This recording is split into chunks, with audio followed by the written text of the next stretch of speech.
Hi, it's Roz, back for a tag. And the rather lovely Sean of Sean the Book Maniac, can't speak today, tagged me in his latest alphabet soup tag. And this one is W is for writer. And I'll link to his original video for this below, and also there's some great ones out there that other people have done already since he did it like a week and a bit ago. So there's quite a few prompts, so I've got a note of them, and I'll do a little bit of looking up and down, if you know what I mean. But the first prompt is W's for writer, is to say about a writer that you've met in real life. And I was thinking about this, and obviously I go to like book signings and readings and things, and you meet writers like that, but you don't really meet them. And I've watched Hannah's video for this tag, and if you haven't watched it, you must. Again, I'll link to it below, because her story about Seamus Heaney and Ted Hughes is unmissable, honestly. But then I remembered that when Steve and I were house hunting this would have been 1991 in Brighton, we were going around, you know, like you go to houses and have a look round, and the ones you might be interested, that are on sale, you were interested in buying. And we went to one in a road near where we now live, and this rather kind of grumpy old American man let us in, as expected, and he obviously didn't want to show us round his house. He was a bit more concerned about grilling and eating his lamb chop that he had on the go, and but he said, "I'll show yourselves round." So we did, and as we went out to the garden, Steve said, "He looks vaguely familiar." And I was saying, "Oh, well, you know, we've probably just seen him in the vicinity, you know, and can't think what." And then we went upstairs to and into one of the bedrooms, and there were these boxes of books, and they were copies of No Direction Home, the biography of Bob Dylan. And of course, the man whose house it was Robert Shelton, who wrote No Direction Home, which was about kind of almost like being one of the people who kind of discovered and got Bob Dylan's career kind of off the ground. He's from Chicago. He was sort of around there at the beginning of Dylan's career. And so there's a pile of these kind of unsold copies of No Direction Home in the bedroom. And we looked around the rest of the house in much amusement, and said our goodbye to Mr. Grumpy. And we didn't choose to buy that house, I have to say. I'm not sure he really wanted to sell it, but I think it was only 5 years before he died, so maybe he would... I wonder if he was being forced to move out of the house because he wasn't so well. I don't know, but that's my writer. Didn't make me read the biography of Bob Dylan though.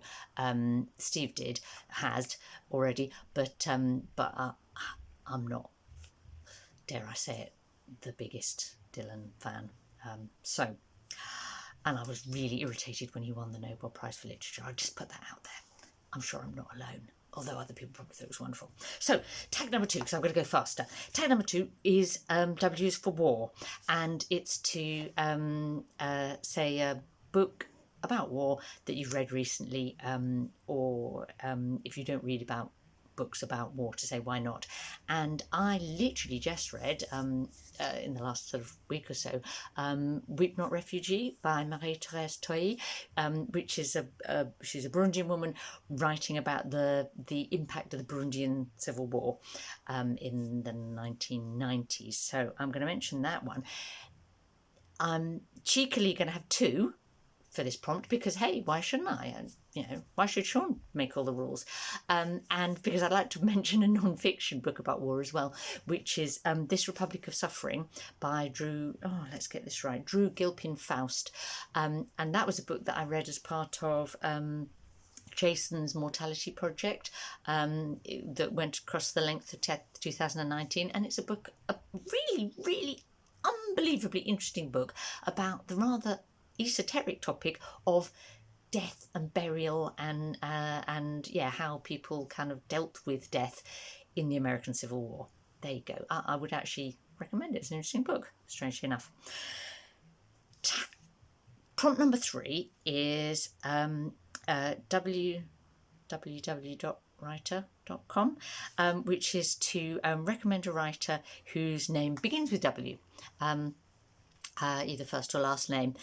Now, and again, I'm going to cheat by doing 2, because I was going to say Wayétu Mort, who wrote a book called She Would Be King that came out last year. She's a Liberian-American author, and it's a book, kind of like a magical realist book about the foundation of the country of Liberia. Worth a read yeah, interesting, fun. I liked it. It's a first novel. But then I remembered an even better choice for this prompt, which is because it's 2 W's. See, that's I couldn't resist it. And it's Miss Pettigrew Lives for a Day by Winifred Watson.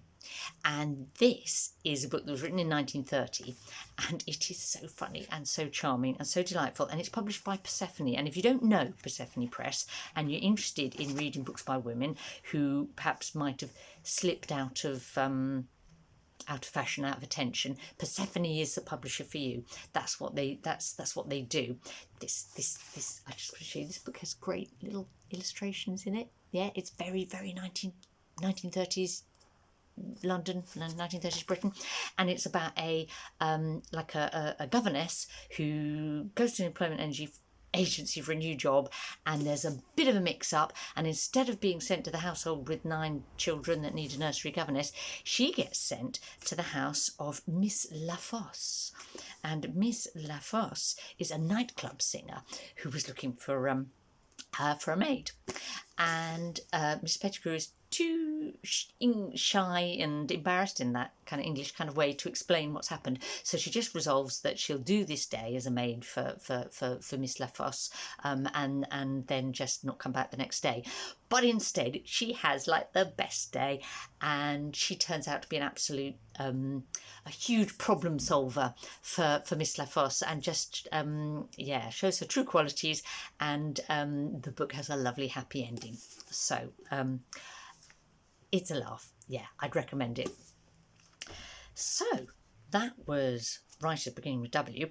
Now then, the next book is the prompt is for a book that you're not ready to try yet. I've forgotten what the W was. W for it'd take too long to look it up. The book that I've chosen for this happens to be by an author whose name begins with W, but that isn't why I picked it. Okay, it's Hugh Walpole, Rogue Herries. Now, if you look, I don't know if you can fully appreciate there. Yes, I think if I get it at the right angle, the layer of dust on top of this book, and that's because and the fact that it cost 40p when it was bought. It was originally 90p, and 40p was the reduction second hand. And so you can see that this book has been knocking around in our house for quite a long time. Why has it never been read? Why am I not ready to read it? But why have we not thrown it away? Okay, the reason is because there's I don't know, many of you I'm sure will know Monty Python. Okay, and they have a really famous sketch, the Cheese Shop sketch. It's hysterical. I can quote big chunks of it in irritating fashion, and Steve and Alfred could quote even more. And the protagonist in this sketch, who's trying to buy some cheese because he's feeling a little esurient, he was before he came out to get some cheese reading Rogue Herries by Hugh Walpole. So this book is kind of like mythical status, but not one that I actually want to read. It was written in 1930 and is a bit of an adventure story. It's probably quite good, but that's not the point. So next is prompt is to say a book that where the title has at least 2 W's in it. The book I have picked, I'm very impressed to say, has, I think, 5 W's in it. And that's Where the Wild Winds Are, Walking Europe's Winds, From the Pennines to Provence, by Nick Hunt. Now, very fortunately, I had been reminded of this book, or I had never remembered it, by something that came up in a video by Mel of Mel's Bookland Adventures, and she's she's as part of her Read German Books in 2020 project, she's did lovely video which you must watch because it's very funny, about kind of German habits and peculiarities, and in that she mentions a wind called the Föhn. I'm probably pronouncing that wrong, sorry Mel. And when she said that, I thought, I've heard of that, and that's because I've read this book about someone who goes on a walk to try and find and experience the famous winds of Europe. I didn't even really know there were famous winds of Europe, but I'm a sucker for a book about walking and a book with a map at the front, as you may know if you've watched some of my other videos. So that's that one. It's a good book. I would recommend it if you like books about walking and travel books about the kind of peculiarities of people that are a bit digressive. It's my kind of book, I guess. It's not amazing. Prompt number 6 is W is for Women, and it's to name a book that you've read recently by a woman, or a female, as Sean puts it. And over the past year, I've acquired 2 new favourite woman writers, and one is Clarice Lispector and the other is Olga Tokarczuk. Get it right. Tokarczuk. I think that's how it's pronounced. Again, sorry. And so I was tempted to go for a book by one of them. But I decided instead to pick a book that I feel didn't get as much attention as perhaps it might have warranted last year. And it's a book called Black Car Burning by Helen Mort. And slightly bizarrely, it's a book about kind of climbing and the Hillsborough disaster. That was when loads of people were killed at a football stadium in the UK, and still, although it's decades ago now, it's still very a source of great pain and sadness to people in where it happened. It's a great book. Helen Mort is a poet. I've read some of her poetry as well. She's a good poet, and she brings that poet sensibility to the language of this novel. It's a novel with a really good sense of place. I'd strongly recommend it. Next, prompt number 7, there are a lot of these, is W is for Word. And I love it though, because Sean has asked us to think of a new word we've read recently, or a favourite word that we've read recently.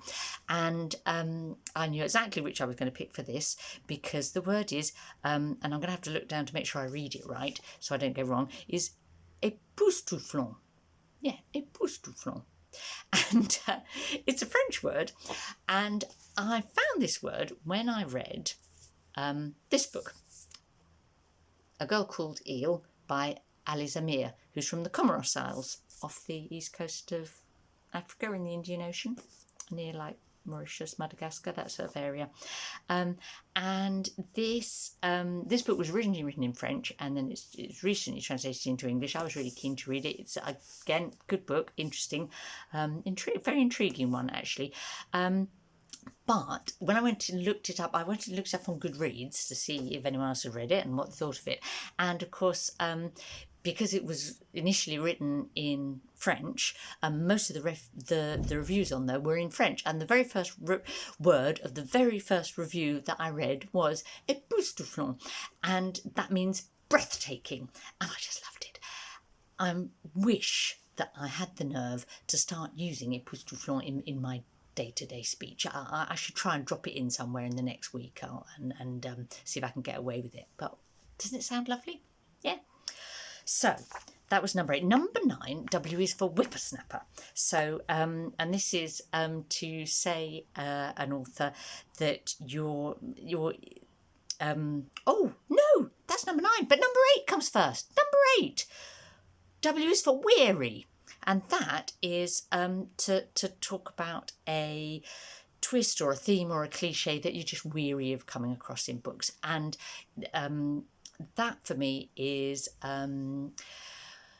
authors who use autistic characters in a cliched way. I'm all for having sort of non-neurotypical characters in books, because it's like a big chunk of the population, but it really irritates me when they're used in a cliched way that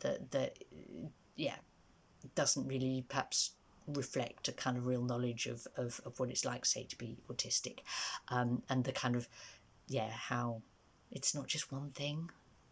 I could go off on that. I won't. I've ranted about that before on BookTube, so I won't. Then W is for whippersnapper. So that's someone who wrote incredibly well, incredibly young. And a quick one for this. I just read, and I should have read it years ago, The Heart is the Lonely Hunter by Carson McCullers. And that was published when she was 23. And boy, what a mature, sophisticated book to be written by someone. Well, she must have written it in her early 20s for it to be published when she was 23. Wow, I was very, very impressed by her prodigious maturity. Final prompt, number 10, is W is for the weakest link, and that's to say a book that is weaker than the rest of that author's oeuvre, or the weakest book in a series, and my choice for that is Birdcage Walk by Helen Dunmore. And Birdcage Walk is not a bad book. In fact, it's a good book. It's just that Helen Dunmore is one of my favourite authors, I think. One of my many favourite authors. But, she's written some really, really good books like The Siege, My Blue-Eyed White. Just a whole string of excellent books. Birdcage Walk, she wrote, it was published in March 2017, and she died in June of 2017. And it is a good book, but it's just not as good as lots of her other books. And it's just that I was sad that her last book was not one of her best books, although it's not a bad book. That's the 10 prompts. That's my 10 answers. Prompt number 11 is to tag people. W is for whosoever, and Sean wants us to tag profligately, I think. So I will have a look at who he didn't tag and who hasn't already done this, and put them in the description below. Tags, wow, they're exhausting.